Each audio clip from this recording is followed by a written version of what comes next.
বাংলাদেশি অভিবাসীরা যুক্তরাষ্ট্রের মূলধারার নানা পেশায় দক্ষতার সঙ্গে নিজেদের মেধা ও যোগ্যতার স্বাক্ষর রেখে চলেছেন বলেছেন মিশিগান অঙ্গরাজ্যের ডেট্রয়েট সিটির মেয়র মেরি শেফিল্ড।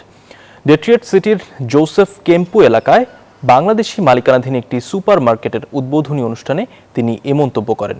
এ সময় উপস্থিত ছিলেন হেমট্রামিক সিটির সাবেক কাউন্সিলম্যান মুহিত মাহমুদ, বিশিষ্ট ব্যবসায়ী গিয়াস তালুকদার সহ বাংলাদেশি কমিউনিটির নেতৃবৃন্দ সহ আরও অনেকে। We have to do a better job of making sure that everyone feels valued and respected and seen. And we're working again with the City Council. We're going to ensure that we uplift and invest and support this community. এই যে গ্রসারির মাধ্যমে অনেক মানুষ এখানে যাতায়াত করতেছে, এটা একটা লিভেবল প্লেস হিসেবে গড়ে উঠবে। এখানে আরো লোকজন ট্রান্সফার হবে। কমিউনিটি এগিয়ে যাওয়ার অন্যতম বড় একটি মাধ্যম হচ্ছে এই কমিউনিটির যখন স্মল বিজনেসগুলো এগিয়ে যায়। এই গ্রসারি সুপার মার্কেট হওয়ায় অনেক চাহিদা মিটছে। অনেক মানুষ দূর দূরান্ত থেকে আটিয়া যাইতো, অনেক দূর ওই দোকানও।